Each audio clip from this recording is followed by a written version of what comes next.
جب بندہ اللہ اور اس کے رسول کو ماننے والا بن جاتا ہے تو دنیا کی کوئی چیز اسے نہ ڈرا سکتی ہے، نہ کسی چیز سے اسے خوف آتا ہے۔ اللہ نے شرط کیا لگائی؟ وَلَا تَهِنُوا وَلَا تَحْزَنُوا، مت گھبراؤ، بڑے سے بڑی کوئی چیز سامنے آ جائے، بڑے سے بڑا دشمن آ جائے، بڑے سے بڑا ظالم آ جائے، جو آ جائے گھبرانا نہیں، خوف نہیں کھانا۔ وَأَنْتُمُ الْأَعْلَوْنَ، تم ہی بھاری ہو۔ ظالموں کے سامنے اگر تم ٹکو گے، ان کنتم مؤمنین، اگر تم مومن ہے تو ظالم کی شکست ہوگی۔ کئی بڑی بڑی جنگیں ہوئی حضور کے زمانے میں۔ جنگ بدر کے اندر ایک طرف 313 صحابہ تھے، دوسری طرف 1000 سے بڑھ کر لشکر تھا۔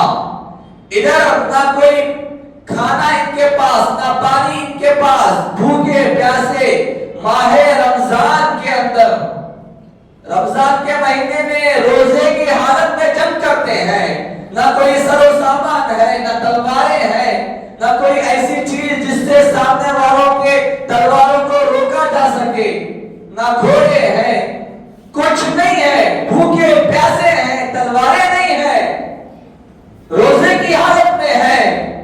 سامنے 1000 سے بڑھ کر لشکر ہے، غیروں کا لشکر ہے، اس لشکر کے اندر تلواریں بھی ہے، کھاتے پیتے لوگ بھی ہیں، طاقت والے لوگ بھی ہیں، اور ان کے پاس سارے جنگ کے سر و سامان موجود ہیں۔ حضور نے فرمایا گھبرانا نہیں، ڈٹ کر مقابلہ کرنا۔ وہ مومن تھے، صحابہ کرام اپنے اندر پکا ایمان رکھنے والے تھے، اللہ سے ڈرنے والے تھے، اللہ کے رسول سے محبت کرنے والے تھے۔ اللہ نے فرمایا وَلَا تَهِنُوا وَلَا تَحْزَنُوا، تمہارے سامنے بڑے بڑے ظالم آ جائے، بڑے بڑے دشمن آ جائے، بڑے بڑے ایسے لوگ آ جائے، ایسی طاقتیں آ جائے کہ تم جس سے ڈرنے لگو تو ڈرنا نہیں، گھبرانا نہیں۔ وَأَنْتُمُ الْأَعْلَوْنَ، تم ہی افضل و اعلیٰ ہو، تم ہی بلند و بالا ہو، تم اگر ایمان والے ہو۔ وہ ایمان والوں نے ثابت قدمی بتائی اور یہ جتا دیا، یہ بتا دیا یا رسول اللہ اگر ہم 313 ہے، ہمارے پاس کچھ موجود نہیں ہے، مگر اللہ ہمارے ساتھ موجود ہے، اے رسول تم ہمارے ساتھ موجود ہو۔ لڑتے گئے بھوکے پیاسے ہیں، سامنے والے 1000 سے بڑھ کر طاقت والوں کو ہرا دیا۔ یہ ہوتا ہے مومن اور مسلمان، یہ ہوتا ہے ایمان والا۔ ہمارے پاس کیا ہے؟ ہم اپنے آپ کو مسلمان کہتے ہیں، رجب کا مہینہ آ گیا منحوس، محرم کا مہینہ آ گیا، یہ نہیں کرنا۔ کوئی بیوہ سامنے سے چلی گئی، کوئی بیوہ ہمارے سامنے ہمارے پروگرام میں آ گئی، کوئی بلی کاٹی، کتا کاٹا روڈ، کسی کے گھر کے پر الو بیٹھ گئی، کیا ہے میرے عزیزوں؟ مذاق نہیں ہے تو اور کیا ہے اسلام کا؟ آج ہمیں چاہیے تھا اسلام کو پھیلائیں، اسلام کی تبلیغ کریں، اسلام کو غیروں تک بتائیں، ہم ہی غیروں کے نقش قدم پر چلنے والے بن جائیں۔ نام تو مسلمانوں نے رکھ لیے، کبھی تاریخ اٹھا کر دیکھی صحابہ کی، اولیاء اللہ کی تاریخ کبھی دیکھی ہے؟ وہ زمانہ کیسا تھا، یہ زمانہ کیسا ہے؟ اس وقت پکے مسلمان تھے۔ اللہ نے جنگ بدر کے اندر 313 صحابہ کو جب استقامت پر دیکھا، جب ان کی بہادری کو دیکھا، اللہ نے 5000 سے بڑھ کر اللہ نے فرشتوں کو اتارا ان کے ساتھ لڑنے کے لیے۔ 5000 سے بڑھ کر فرشتے اترے۔ آج بھی وہ علاقہ موجود ہے جہاں پر فرشتے اترے ہیں۔ کیوں اتارا؟ اللہ نے کہا اے میرے بندے تو ارادہ کر، میں تیرے ارادے کو پورا کرتا ہوں۔ ہمارا ارادہ کیسا ہے؟ جب باہر نکلتے ہیں کسی کام کے لیے، بلی رستہ کاٹ لیے تو ہمارا ارادہ بدل جاتا ہے۔ ہماری یہ حالت ہے۔ ہمارے گھروں کی عورتوں کا حال کیا ہے؟ کسی اچھے محفل کے اندر شادی بیاہ میں کوئی بیوہ آ جائے، یہ بھی نہیں سمجھتے کہ وہ انسان ہے، فوراً اس کو بھگا دیتے ہیں، یا اپنا چہرہ ایسا بگاڑ لیتے ہیں کہ وہ دیکھ کر خود چلی جائے۔ انسان ہے نا، پہلے تو ہم انسان ہیں، ہر ایک کو ہر انسان کو اللہ نے بنایا، ہر پیدا کرنے والا ہر ایک کو پیدا جو کیا ہے وہ اللہ ہے۔ بیوہ ہوئی ہے تو کس کی وجہ سے ہوئی ہے؟ کیا اپنے شوہر کو خود مان ڈالی ہے؟ اللہ نے اس کے شوہر کو لے لیا۔ اگر اتنی فکر بیواؤں کی کرتی ہو تو شادی کرو بیواؤں سے، سہارا دو بیوہ کو۔ حضور کے زمانے میں صحابہ اکرام بیوائیں اگر دکھتی حضور فرماتے شادی کر لو ان سے، صحابہ فوراً شادی کر لیتے۔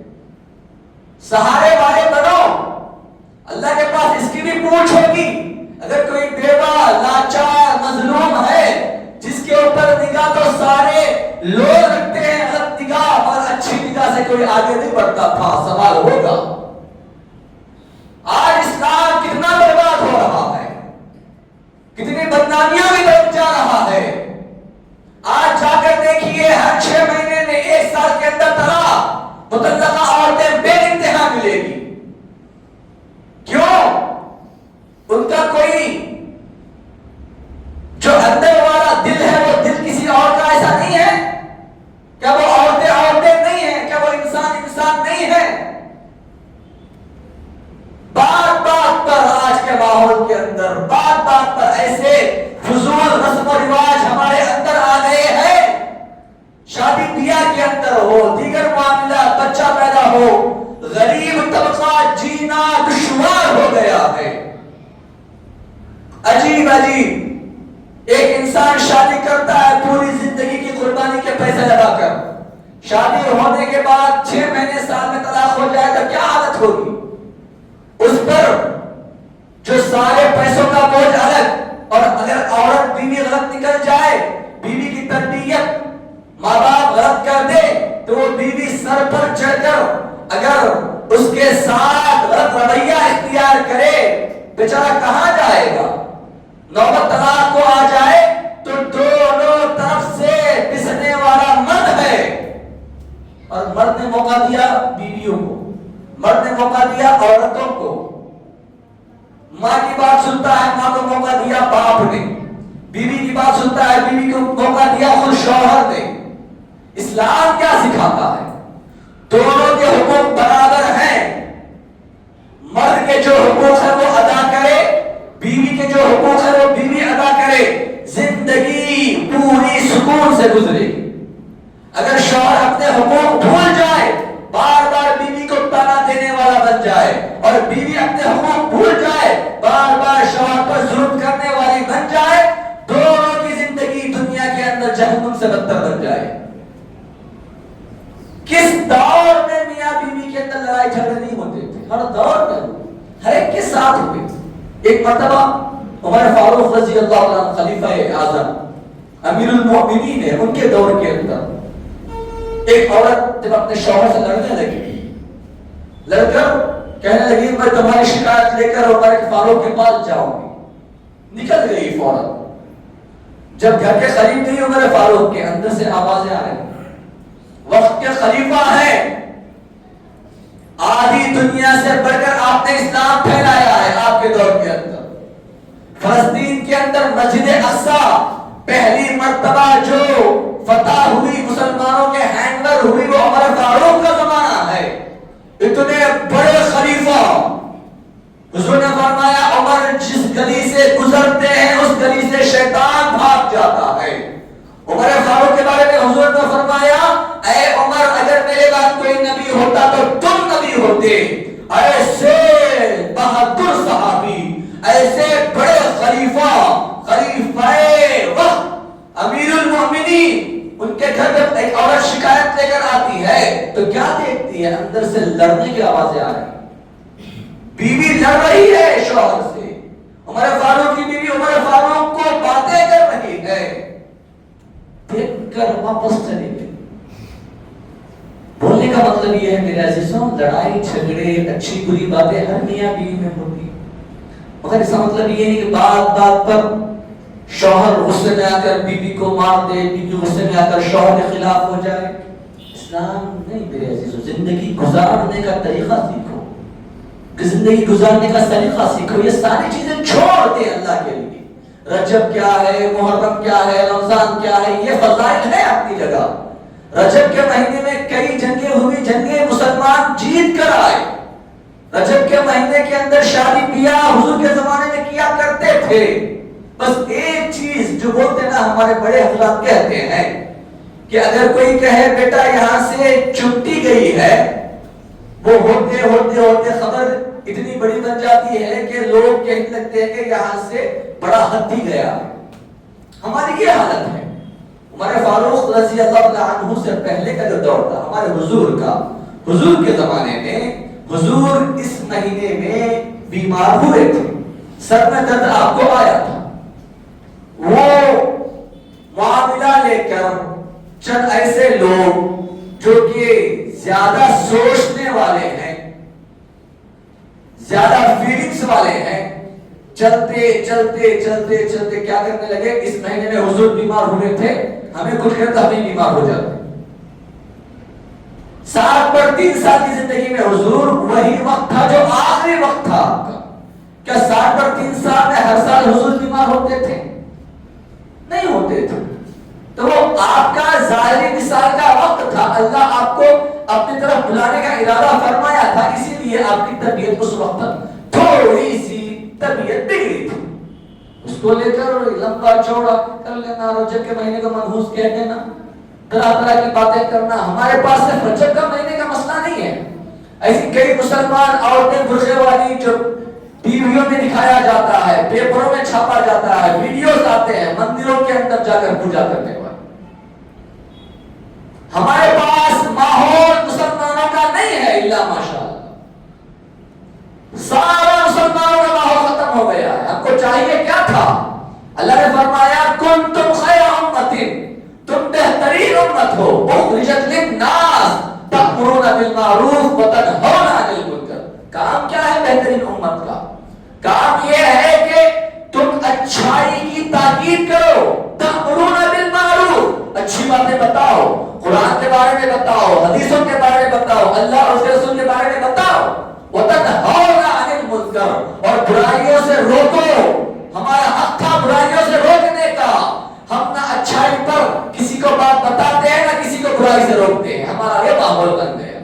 پھر اپنے آپ کو ہم خیر امت کہیں، اپنے آپ کو ہم جنتی کہیں، اپنے آپ کو ہم حضور کی امت کہیں، کس حساب سے ہم کہہ سکتے ہیں؟ ایسا کوئی ایک کام بتاؤ جس سے ہم فخر سے کہہ سکیں کہ ہم حضور کی امت ہیں، ہم بہترین امت ہیں، ہم اللہ کے پسندیدہ بندے ہیں۔ ایک کام بتائے آج کے دور کے مسلمانوں کا۔ اپنے گریبانوں میں جھانکیں میرے عزیزوں، اپنے گھروں کے ماحول کو دیکھیں۔ جب مسئلہ سامنے والے کے لیے آتا ہے حرام حلال سمجھ میں آتا ہے، غریب کے لیے، مادا کے لیے نہیں۔ وہ بھی غریب کوئی کام کر رہا ہو، مثال کے طور پر کوئی غریب آدمی اپنے بچے کا اگر برتھ ڈے آئے، کیک کاٹنے لگے تو فتوے طرح طرح کے، غریب حرام ہے فلاں فلاں۔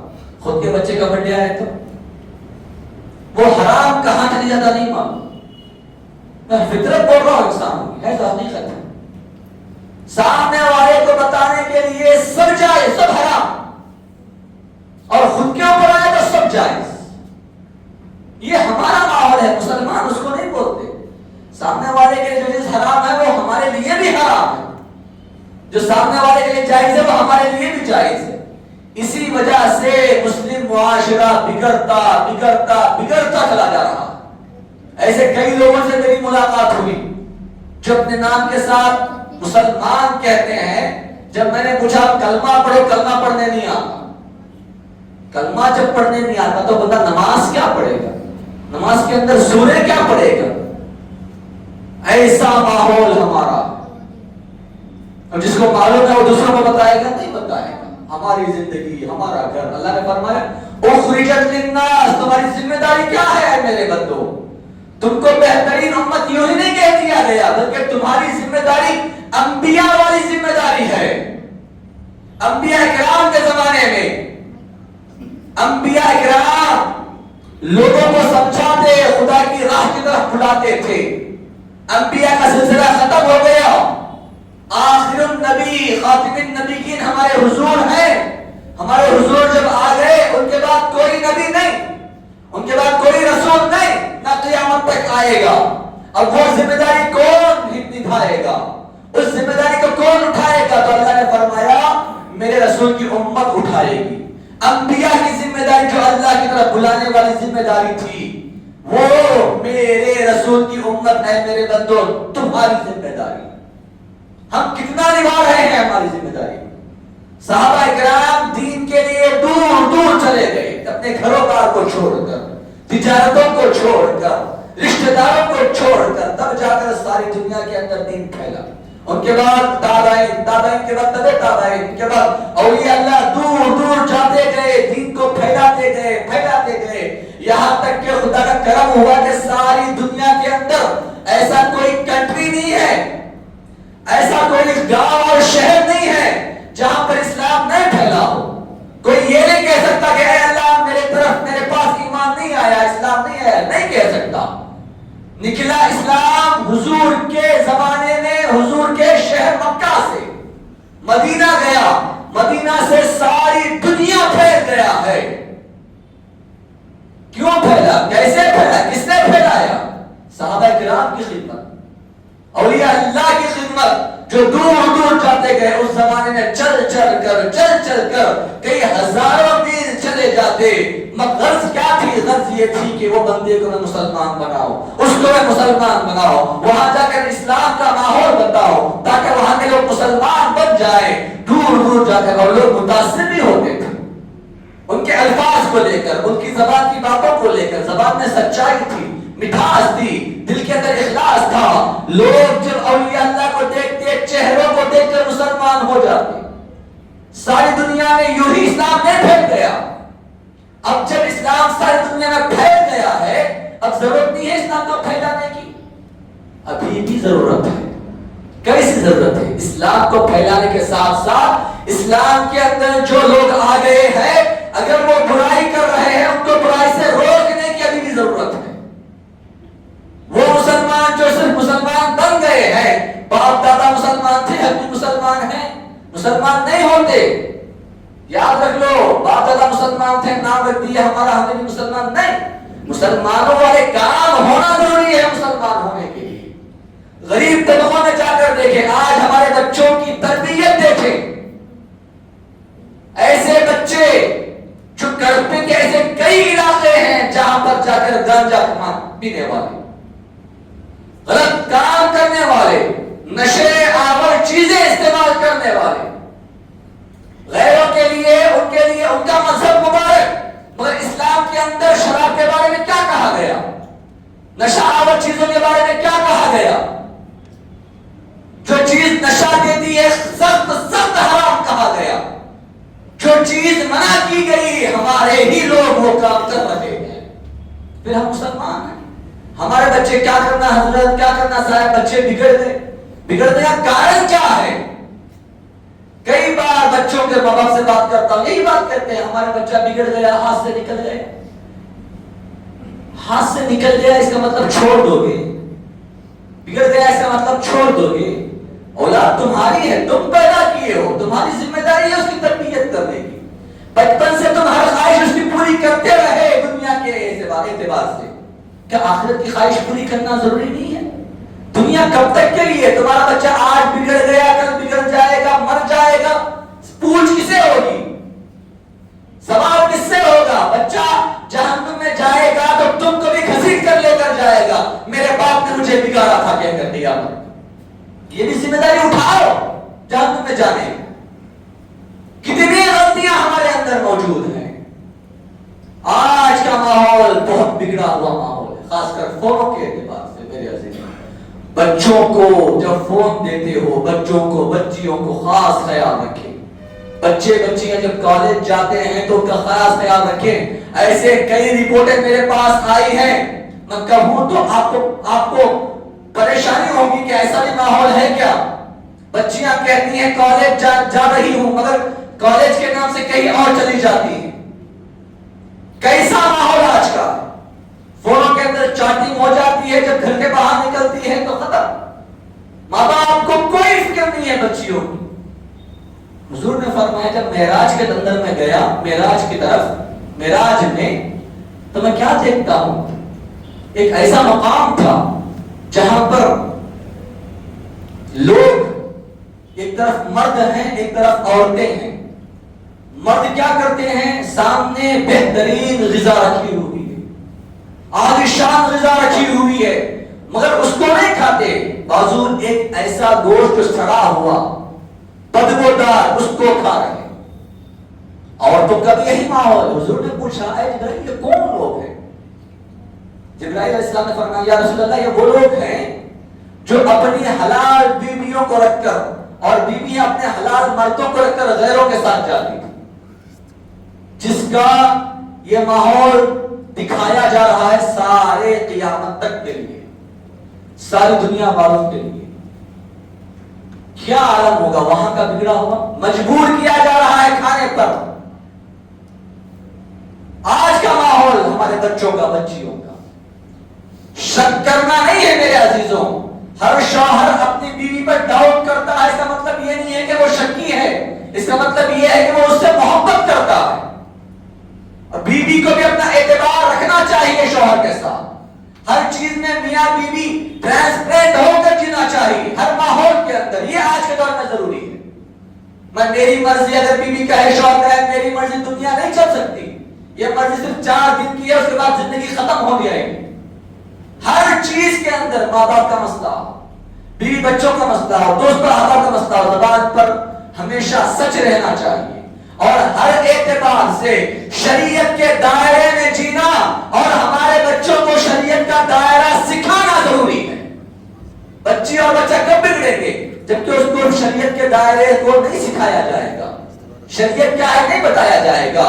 شادی کرنے کے بعد شوہر کو بھی شریعت نہیں معلوم، بیوی کو بھی شریعت نہیں معلوم، دنیا کے اعتبار سے کوئی دوست آ گیا ملاقات کرا دیے، وہ چچرے خالہ کے پھپھو کے ان کے سکے اور کے سب ملاقات کر دی، جب کرا دیے بار بار آنا جانا لگتا ہے تو خود شوہر شک کرنے لگتا ہے۔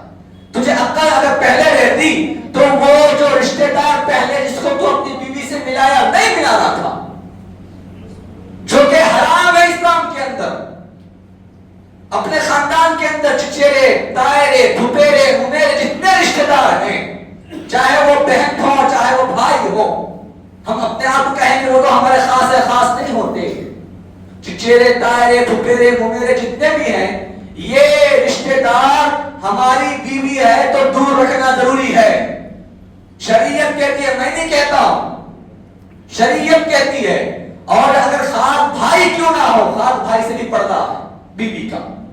یاد رکھیں اسلام سکھاتا ہے بیوی صرف اور صرف محرم کے سامنے، محرم کس کو کہتے ہیں؟ باپ اس کا محرم ہے جو کہ حرام رشتہ ہے، بھائی اس کے لیے محرم ہے جو کہ حرام ہے، بیٹا اس کے لیے محرم ہے جو کہ حرام ہے، چچا اس کے لیے محرم ہے جو کہ حرام ہے، ماموں اس کے لیے محرم ہے جو کہ حرام ہے۔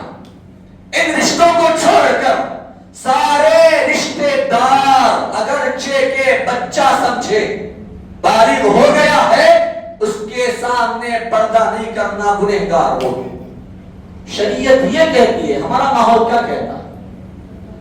ہم مسلمان تو ہے، ہمارا ماحول کچھ اور کہتا ہے، شریعت کچھ اور کہتا ہے، پھر کہتے ہیں کہ ہم مسلمان ہیں۔ میرے عزیزوں، چھوٹا گناہ جب ہوتا ہے نا، گھبراہٹ ہوتی ہے، ڈر لگتا ہے، کیونکہ اللہ پہلے ہی آگاہ کر دیتا ہے چھوٹے گناہ سے۔ کس طرح آگاہ کرتا ہے؟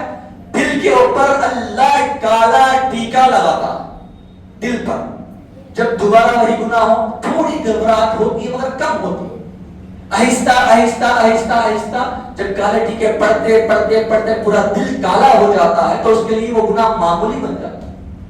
شراب پینے والے کے لیے شروع میں ڈر لگے گا، پہلی مرتبہ جب شراب پی گا، ارے شراب پی رہا ہوں کیا ہوگا، دوسری مرتبہ پی گا تھوڑا کم لگے گا، تیسری مرتبہ تھوڑا، ہوتے ہوتے وہ شراب کا عادی بن جائے گا۔ اس کو گھبراہٹ، خوف، ماحول کیا کہے گا، پبلک کیا کہے گی، کچھ فرق نہیں پڑے گا۔ جہاں چاہو لوٹتا پھرے، نالوں کے بازو گر جائے، روڈوں پر لیٹ جائے، کچھ فرق نہیں پڑے گا. کیوں؟ کیونکہ وہ عادت والا بن گیا ہے. پہلے ڈرتا تھا، بعد میں عادت سی بن گئی، کیونکہ اللہ نے اس کے دل کو کالا کر دیا. اب دوبارہ کوئی اور گناہ کرے، اس گناہ سے پھر ایک ٹیکا پڑے گا، پھر آہستہ آہستہ اور پورے دل کالے ہونے کی پھر کوٹنگ، پھر کالے ہونے کی کوٹنگ. تو اتنا موٹی کوٹنگ وہ ہو جائے گی کہ انسان جب اسلام کی طرف آنے کی کوشش کرے گا تو آ ہی نہیں سکے گا. یہ حالت ہو جائے گی. پہلے ہی اگر کوئی چیز، کوئی معاملہ ہماری آنکھوں کے سامنے نظر آئے تو اس کو اسلام کے اعتبار سے دیکھو کہ اسلام اس میں کیا کہتا ہے. یہ اسلام والوں کی نشانی ہے، یہ مسلمانوں کی نشانی ہے. وَلَا تَهِنُوا وَلَا تَحْزَنُوا. آج مسلمان ہے پھر بھی ڈرے ہوئے، مسلمان ہے پھر بھی خوف کھائے ہوئے. اللہ کہتا ہے مت ڈرو، ڈرنے کی ضرورت نہیں ہے، خوف کھانے کی ضرورت نہیں ہے، گھبرانے کی ضرورت نہیں ہے. وَأَنْتُمُ الْأَعْلَوْنَ. تم ہی افضل و اعلیٰ ہو ان کنتم مؤمنین. اگرچہ کہ تم مومن ہو، تم مسلمان ہو، دنیا کی کوئی طاقت آ جائے نہیں ڈر سکتے. آج مسلمان ڈرا ہوا ہے تو کیا مطلب ہے اس کا؟